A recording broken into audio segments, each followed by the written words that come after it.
नमस्कार दोस्तों, मैं हूं अनवर शुक्ला और इंजीनियरिंग मैथमेटिक्स के इस लेक्चर नंबर 4 में मैं आपका तहे दिल से स्वागत करता हूं। और यार आज का जो लेक्चर का नाम है या टॉपिक का नाम बोलें वो है solution of homogeneous linear partial differential equation with constant coefficient. ठीक है। अच्छा, इसको हम लोग अगर ठीक से देखें तो जस्ट सिमिलर है हमारी ऑर्डिनरी डिफरेंशियल इक्वेशन से। हम ऑर्डिनरी डिफरेंशियल इक्वेशन को सॉल्व करने के लिए एक मेथड यूज़ करते थे CF एंड PI का। ठीक है, करते थे। तो यार वो आना बहुत ज़रूरी है और मैंने बहुत अच्छे से डिटेल्ड में CF और PI निकालना बताया हुआ है। ऊपर आपको आई बटन मिल जाएगा, वहाँ से आप लोग जाके देख सकते हैं, या नीचे डिस्क्रिप्शन में मैं लिंक डाल दूंगा उस वीडियो के लेक्चर का, आराम से आप लोग वहाँ पे देख सकते हैं। लेकिन खैर नहीं आता है कोई बात नहीं, मैं यहाँ पे बताऊंगा, यहाँ पे सीखिए, आप यहाँ से गेन करिए क्योंकि नया टॉपिक है, आराम से पढ़ सकते हैं इसको। ठीक है, इसको तो पहले बाद में सीखेंगे CF और PI, लेकिन उससे पहले हम लोग जान लेते हैं कि होमोजीनियस का मतलब क्या होता है। होमोजीनियस का मतलब होता है, यहाँ पे हमारा मतलब है सेम डिग्री से। ठीक है, यानी कि सबकी डिग्री क्या होगी, सेम। और लीनियर मतलब सबका ऑर्डर कितना होगा, 1 होगा। पार्शियल डिफरेंशियल इक्वेशन यानी कि उसमें पार्शियल डिफरेंशियल कोफिशिएंट होंगे। कांस्टेंट कोफिशिएंट यानी कि जो हमारा डिफरेंशियल कोफिशिएंट है उसका जो कोफिशिएंट होगा वो एज अ कांस्टेंट होगा, चाहे वहाँ पे x y z कुछ नहीं होगा, वहाँ पे एक कांस्टेंट होगा। जैसे कि an equation of the form, अगर डेफिनीशन अगर लिखें of the form A0 del nz by del xn plus A1 del nz upon del xn minus 1 del y plus A2 del nz upon del xn minus 2 del y2 plus dash an del nz upon del yn is equal to function of x, y। इसमें देखो यहाँ पे जो हमारा partial differential coefficient है उसकी degree कितनी, n है। हर एक डिफरेंशियल कोफिशिएंट में देख रहे होंगे आप, सबकी डिग्री कितनी है, n है। इसलिए हमने इसको बोला होमोजीनियस। और विद कांस्टेंट कोफिशिएंट, तो देखिए इसके आगे A0 है, A1 है, A2 है, an है। तो ये जो A0, A1, A2 dash an है वो सब कांस्टेंट हैं, इसलिए इसका नाम है homogeneous linear partial differential equation with constant coefficient. अच्छा ठीक है, इतनी तो बात हमें समझ में आ गई। लेकिन हम इस अगर इक्वेशन को नंबर 1 नाम दे दें तो इस इक्वेशन को हम लोग एक दूसरी तरीके से लिख सकते हैं, कुछ चीज़ों को इम्प्लीमेंट करते हुए। जैसे कि डेल बाई डेल एक्स को हमने यहाँ पे नाम दिया है capital D, and del by del Y को नाम दिया है D डैश। ठीक है, तो जहाँ जहाँ डेल बाई डेल एक्स है वहाँ पे D रखेंगे और जहाँ डेल बाई डेल वाई है वहाँ पे D डैश रखेंगे। ठीक है, तो जब ऐसा करेंगे तो हमारी जो पहली इक्वेशन है वो कुछ इस तरह की नज़र आने लगेगी। A0 dn plus A1 dn minus 1 D dash. देखो D बाई डी एक्स को नाम दिया है हमने D और उसकी पावर कितनी है, n है, इसलिए dn minus 1 upon D dash. ठीक है, प्लस दूसरा क्वेश्चन बन जाएगा हमारा A2 dn minus 2 D dash 2। ठीक है, इसी करते करते करते हमारा जो लास्ट कोफिशिएंट है वो an है, dn t dash n is equal to f of x, y। तो ये हम इसको इस तरह से भी लिख सकते हैं। ठीक है, इसको मैंने नाम दिया इक्वेशन नंबर 2। अच्छा, इसको ये पूरा फंक्शन काहे का लग रहा है आपको, d का लग रहा है। ठीक है ना, अगर इसमें हम कांस्टेंट कोफिशिएंट को साथ में लेके हुए चलें तो ये फंक्शन d का लग रहा है। तो इसको हम लोग कुछ इस तरह से भी लिख सकते हैं। मैं इधर लिख रहा हूँ, देखिएगा आप लोग क्या लिख सकते हैं इसको, f of d, d dash is equal to small f x, y। ठीक है, यानी कि ये जो हमारा f d, d डैश है इसको बोलते हैं डिफरेंशियल ऑपरेटर डिफरेंशियल ऑपरेटर। ठीक है, इसको हमने डिफरेंशियल ऑपरेटर नाम दे दिया। अब देखो इतनी चीज़ें तो आ गई, तो हमें डिफरेंशियल इक्वेशन या तो इस फॉर्म में मिलेगी, या तो इस फॉर्म में मिलेगी, या तो हमें इस फॉर्म में मिल जाएगी हमें डिफरेंशियल इक्वेशन। ठीक है, अब हम लोग देखते हैं कि सॉल्यूशन कैसे निकालते हैं किसी भी चीज़ का, या किसी इस डिफरेंशियल इक्वेशन का सॉल्यूशन कैसे निकालेंगे। तो इसका सॉल्यूशन जो है वो हमें दो पार्ट से मिल जाता है। कैसे, देखो इसका जो सॉल्यूशन होता है वो हमें टू पार्ट्स में मिलता है। नंबर 1 CF, नंबर 2 PI, और जो कंप्लीट सॉल्यूशन निकल के आता है ना वो ये होता है, complete solution is Z is equal to CF plus PI। यही तो करते थे हम लोग होमोजीनियस डिफरेंशियल इक्वेशन, जब हमें ऑर्डिनरी डिफरेंशियल इक्वेशन पता होती थी, CF निकालते थे, PI निकालते थे। अच्छा ठीक, हमने मान लिया कि CF प्लस PI कर देंगे तो हमें पूरा सॉल्यूशन मिल जाएगा, लेकिन इसको देखने से हमें क्या चाहिए, हमें सबसे पहले तो CF निकालना आना चाहिए। ठीक है, तो अब हम लोग सबसे पहली चीज़ करने जा रहे हैं कि CF कैसे फाइंड करते हैं किसी भी डिफरेंशियल इक्वेशन का। ठीक है, तो हेडिंग लगा लो, procedure to find CF of a differential equation. और ये डिफरेंशियल इक्वेशन कैसी है, पार्शियल है, इसलिए पार्शियल डिफरेंशियल इक्वेशन का CF कैसे निकालेंगे हम लोग, वो उसका प्रोसीजर सीखने जा रहे हैं। अच्छा, तो स्टेप 1 लिख लो। CF निकालने के लिए सबसे ज़्यादा ज़रूरी होता है हमको ऑक्सिलरी इक्वेशन। तो जो हमें गिवन डिफरेंशियल इक्वेशन होगी, अगर वो D के फॉर्म में है वेल गुड, नहीं है तो उसको पहले D के फॉर्म में बनाएंगे, and then form an auxiliary equation. Auxiliary equation, अब ये ऑक्सिलरी इक्वेशन कैसे बनेगी, जहाँ जहाँ आपको D दिख जाए, जहाँ जहाँ आपको D दिख जाए वहाँ पे M पुट करना है, और जहाँ जहाँ D डैश दिख जाए वहाँ पे 1 पुट कर देना है। ठीक है, इतनी बात समझ में आती है? आती है, बहुत अच्छी बात। नहीं आती है तो सीखो। स्टेप नंबर 2 क्या करना है, अब जब आप D बराबर M और D डैश बराबर 1 रख देंगे तो हमें एक पॉलिनोमियल इक्वेशन मिलेगी M में। हो सकता है वो 2nd डिग्री की हो सकता है वो 3rd डिग्री की हो सकता है वो 4th डिग्री की हो, वो किसी भी डिग्री की पॉलिनोमियल इक्वेशन हो सकती है, किसमें, M में। ठीक है, अच्छा मान लो हमारे पास वो इक्वेशन आई 2nd ऑर्डर की। The auxiliary equation is of 2nd degree. ठीक है, यानी कि बाइनोमियल बन गई हमारे पास, या उसको बोल सकते हैं क्वाड्रेटिक बन गई। अच्छा, क्वाड्रेटिक बनी तो उसके 2 रूट्स आए होंगे। ठीक है, that means the roots of auxiliary equation be M1 and M2। हमने 2 रूट्स निकाले, उसके किसी भी तरह से सॉल्व किया, जैसे भी किया हो, श्रीधराचार्य मेथड लगाया हो, फैक्टराइजेशन मेथड लगाया हो, कोई भी मेथड लगाया हो आपने, उससे आपके रूट्स आए M1 और M2। ठीक है, अच्छा जब रूट्स आ गए तो रूट्स हो सकता है वो रियल और डिस्टिंक्ट हो सकता है वो रियल और इक्वल हो सकता है वो इमेजनरी हो। तो यहाँ पे हमारे 3 केसेस बन रहे हैं, जैसे वहाँ बनते थे। तो केस 1 लेते हैं, if roots are real and distinct.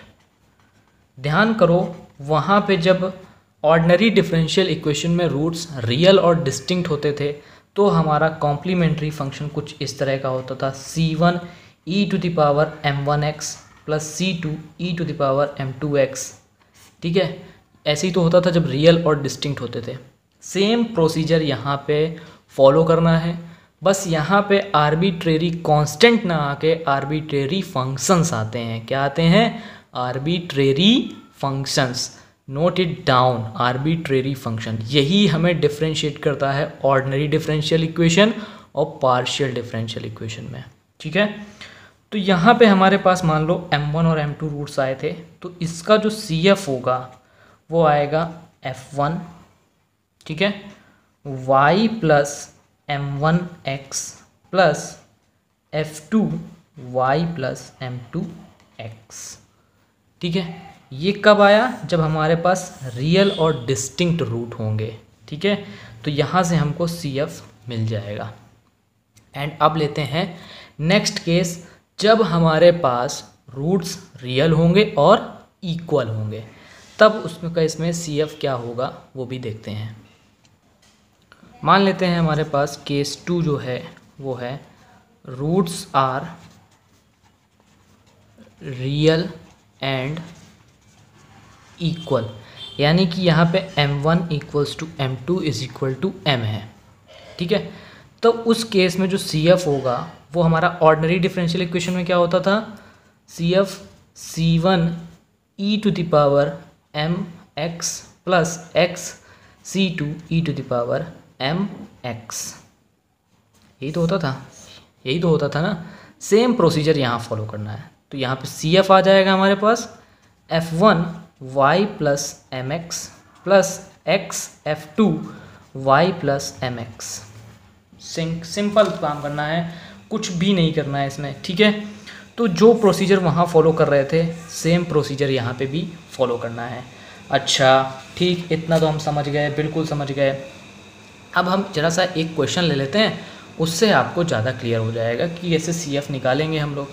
तो एक एग्जांपल लिख लो, मैं इसमें 2 क्वेश्चंस लूँगा, एक क्वेश्चन आपको खुद करना है और एक क्वेश्चन मैं यहाँ पे कराऊँगा, ठीक है। तो क्वेश्चन है find complementary function of the given partial differential equation. तो पहला क्वेश्चन है d² plus 2d d dash plus d dash का square is equal to e to the power ax plus by। अच्छा ठीक है, ये हमें इक्वेशन मिल गई। और दूसरी इक्वेशन है जो आपको करना है d dash square plus d dash minus 6d dash square is equal to y cos x, ठीक है। ये हमारे पास 2 इक्वेशंस हैं, इन इक्वेशंस का CF निकालना है। अच्छा ठीक है, तो सॉल्यूशन, सर सॉल्यूशन क्या होगा? सर सॉल्यूशन तो हमने ये पढ़ा था कि CF अगर निकालना है तो केवल हमें LHS देखना पड़ेगा, यानी कि लेफ़्ट हैंड साइड से ही हमारा CF निकल आएगा। अच्छा, CF निकालने के लिए सबसे ज़्यादा ज़रूरी होता है हमको ऑक्सिलरी इक्वेशन की। तो पहले हम इक्वेशन उतार लेते हैं, d² plus 2d d dash plus d dash का स्क्वायर, ये हमने इक्वेशन उतार ली, 0 कर दिया, इसको इक्वेट कर दिया 0 के। तो द ऑक्सिलरी इक्वेशन, यानी कि अब हम क्या बनाने जा रहे हैं, ऑक्सिलरी इक्वेशन। ठीक सर, तो ऑक्सिलरी इक्वेशन के लिए for the auxiliary equation put d is equal to m and d dash is equal to 1। ठीक सर, तो ये बन जाएगा m² plus 2m plus 1 equals to 0। अच्छा ठीक सर, इतना काम हो गया। m प्लस 1 का होल स्क्वायर हो गया इज इक्वल टू 0। जब इक्वेट करेंगे तो m की वैल्यू आएगी -1 एंड -1। ठीक है, यहाँ तक बात समझ में आती है? बिल्कुल आती है। अब हम लोग यहाँ पे क्या करने जा रहे हैं, कॉम्प्लीमेंट्री फंक्शन लिखने। तो कॉम्प्लीमेंट्री फंक्शन देखो रियल हैं और इक्वल रूट हैं, तो हमारा जो कॉम्प्लीमेंट्री फंक्शन होगा वो y is equal CF is equal to f1 y minus x plus x f2 y minus x, ये हमारा CF हो जाएगा। है आसान कि नहीं है? बिल्कुल सिमिलर हम लोग ऑर्डिनरी डिफरेंशियल इक्वेशन की तरह कर रहे हैं, इसमें कोई भी चेंजमेंट मैंने नहीं किया है। जैसे हम लोग ऑर्डिनरी डिफरेंशियल इक्वेशन में करते थे सेम प्रोसीजर हमको यहाँ पे भी फॉलो करना है। पहले ऑक्सिलरी इक्वेशन बनानी है, उससे रूट्स निकालने हैं, रूट्स हमें देखने हैं कैसे आ रहे हैं, एंड देन हम लोग डायरेक्टली वहाँ पे कर देंगे। अंतर बस इतना है, वहाँ पे आर्बिट्रेरी कांस्टेंट आते थे, यहाँ पे आर्बिट्रेरी फंक्शन आएंगे। ठीक है, अब सर इतना तो हो गया, लेकिन अभी सॉल्यूशन निकालना बाकी है मेरे भाई साहब। सॉल्यूशन के लिए हमको क्या चाहिए होगा, पर्टिकुलर इंटीग्रल। अब पर्टिकुलर इंटीग्रल निकालने जाते हैं कि पर्टिकुलर इंटीग्रल कैसे निकालते हैं। तो पर्टिकुलर इंटीग्रल तो चेंज होता रहता है, हमारा जैसा फंक्शन होगा। ठीक है, ऑर्डिनरी डिफरेंशियल इक्वेशन में बना चुका हूँ, उसका लिंक आपको मिल जाएगा, वहाँ से आप देख सकते हैं। ठीक है, ठीक है, तो फिर अब हम लोग पर्टिकुलर इंटीग्रल निकालेंगे 1 by 1 केस करके। ठीक है, so let me change the page. Procedure to find particular integral of a partial differential equation. ठीक है, सबसे पहले तो पर्टिकुलर इंटीग्रल का फॉर्मूला लिख लें, 1/f of d comma D dash f of x comma y। ये होता है हमारा पर्टिकुलर इंटीग्रल का फॉर्मूला।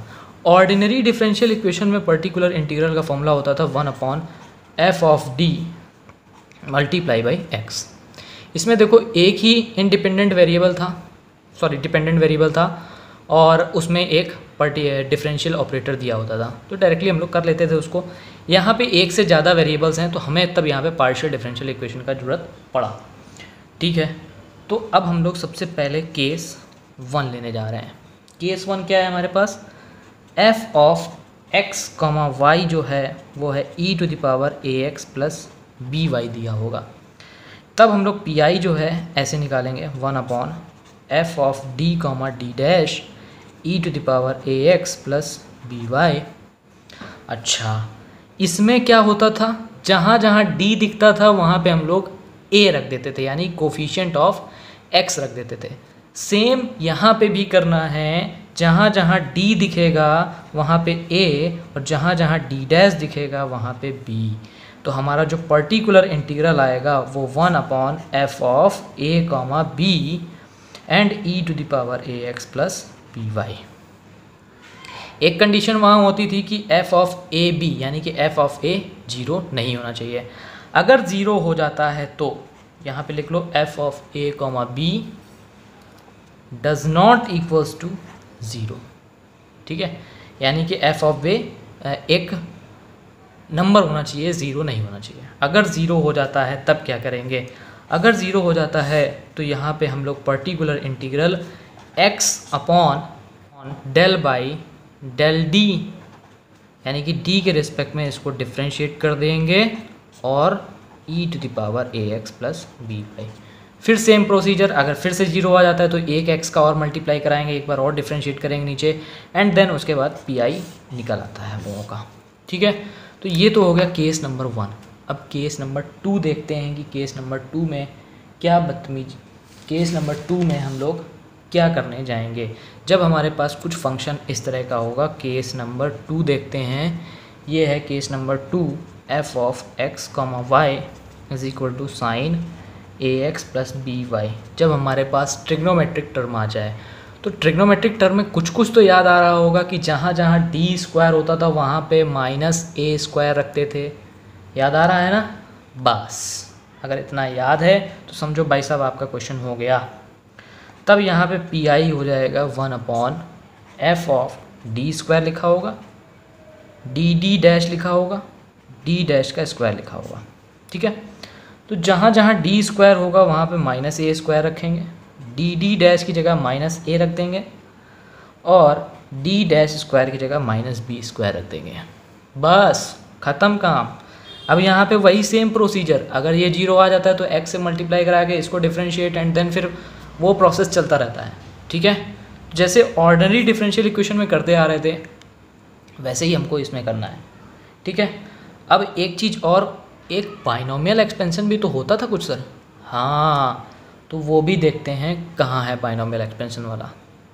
देखो यहाँ पे हम लोग बाइनोमियल एक्सपेंशन यूज़ करेंगे केस नंबर 3, जब हमारे पास f of x comma Y क्या होगा, x⁴m y⁴n, ये n लिखा हुआ है। तो यहाँ पे 1/f of d comma T dash लिखा होगा और यहाँ पे x⁴m y⁴n ये pi हो गया हमारा।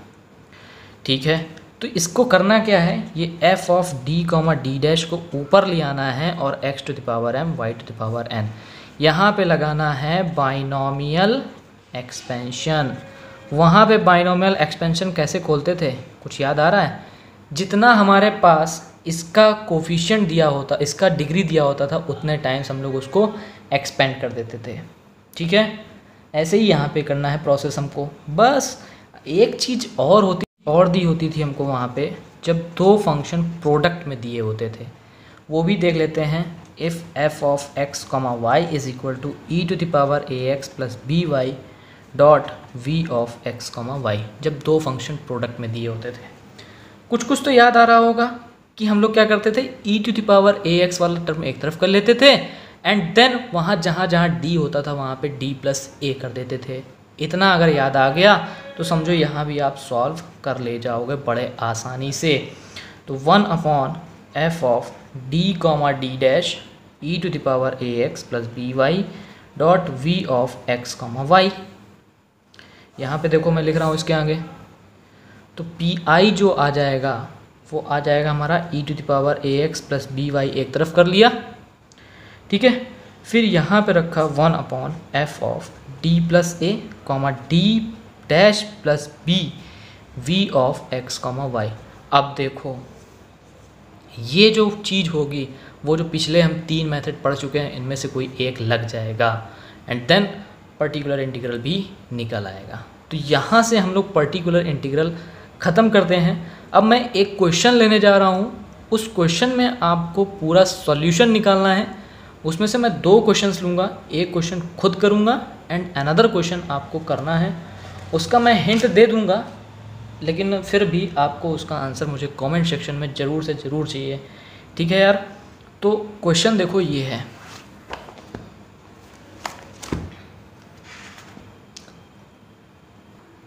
क्वेश्चन है example del 2z upon del x square minus 4 del 2z upon del x del y plus 4 del 2z upon del y square is equal to E to the power 2x plus y। ये question है, इसमें लिखा हुआ था solve the differential equation, बस इतना लिखा हुआ था एंड ये इक्वेशन लिखी हुई है। तो यार देखो हमें इक्वेशन पता चल गई, इसको इक्वेशन नंबर 1 दे दिया। इसको हम अपनी सुविधा के अनुसार लिख लेते हैं कि जहाँ जहाँ डेल बाई डेल एक्स लिखा होगा उसको डी कर देंगे, जहाँ पे डेल बाई डेल वाई लिखा होगा वहाँ पे डी डैश कर देंगे। तो ये बन गया d square minus 4d d dash plus 4d dash का स्क्वायर, ठीक है, is equal to E to the power 2x plus y. अब ये हमारे काम के लायक इक्वेशन बन चुकी है। अब हमें क्या करना पड़ेगा, ऑक्सिलरी इक्वेशन लगाना पड़ेगा। फॉर ऑक्सिलरी इक्वेशन, देखो स्टेप बाय स्टेप कर रहा हूँ मैं। For auxiliary equation put d is equal to m and d dash is equal to 1। ऐसा करने पे हमारी जो ऑक्सिलरी इक्वेशन बनेगी वो m square minus 4m plus 4 equals to 0। ये जो लिखा हुआ है वो m माइनस 2 का होल स्क्वायर लिखा हुआ है इज इक्वल टू 0। यहाँ से जो m के रूट्स मिलेंगे वो 2,2 मिलेंगे, तो 2 रूट्स आए वो भी रियल और इक्वल आए। तो c इस केस में जो CF होता है वो f1 y plus 2x plus x times f2 y plus 2x। देखो आधा काम तो हो गया हमारा, CF निकल आया। अब बचा क्या है भाई साहब, केवल PI। तो PI निकाल लेते हैं। PI का फॉर्मूला होता है 1/f of d comma D dash dot f of x comma y, ठीक है। मैं यहीं कर देता हूँ। PI इज इक्वल टू हो गया हमारे 1/d square minus 4d d dash plus 4d dash का square dot e to the power 2x plus y। कैसे सॉल्व करते थे, ये तो फर्स्ट केस है ना, तो जहाँ जहाँ d दिख रहा है वहाँ 2 और जहाँ जहाँ d डैश दिख रहा है वहाँ 1। अच्छा d बराबर 2 d डैश बराबर 1 रखने पे हमारा देखो क्या आता है, इतना रखने पे जैसे ही करोगे तो PI की वैल्यू आएगी 1/4 minus 8 plus 4 e to the power 2x plus y. ये क्या हुआ, नीचे तो 0 हो गया, कोई बात नहीं, हम यहाँ पे इसको करना जानते हैं कैसे करना है हमको। तो ऊपर रखेंगे x और नीचे कर देंगे डेल बाई डेल डी, ठीक है। d के रिस्पेक्ट में इसको डिफ्रेंशिएट कर देंगे, d square minus 4d d dash plus 4d dash square e to the power 2x plus y. अच्छा ठीक, x अपॉन डी स्क्वायर का डिफ्रेंशिएशन हो जाएगा 2d और इसका हो जाएगा माइनस 4d और ये तो कांस्टेंट है तो इसका 0, 4d डैश आ जाएगा e to the power 2x plus y. अब क्या करेंगे, फिर से जहाँ जहाँ d है वहाँ पे 2 और d डैश की जगह 1। ऐसा करने पे फिर से हमको 0 मिल रहा है, तो x इंटू एक्स अपॉन ये हो जाएगा 2e⁻²x प्लस वाई। तो PI आ गया x²/2 e⁻²x प्लस वाई। देखो मेरा PI भी निकल आया। तो कंप्लीट सॉल्यूशन सर क्या हो जाएगा, complete solution is equal to CF plus PI। CF क्या निकाला था हमने, F1 y plus 2x plus x F2 y plus 2x plus PI आया x²/2 e⁻²x प्लस वाई। ख़त्म काम। This is the required answer of our given partial differential equation. ठीक है, देखा ना भाई साहब कितना आसान है। करना क्या है, बशर्ते आपको पार्शियल डिफरेंशिएशन आना चाहिए एंड CF और PI ऑर्डिनरी डिफरेंशियल इक्वेशन का निकालना आना चाहिए। ठीक है, तो यार आज के लिए बस इतना ही। और यार मैं आशा करता हूँ कि आप लोगों को कुछ नहीं तो 50 to 80% समझ में आया होगा।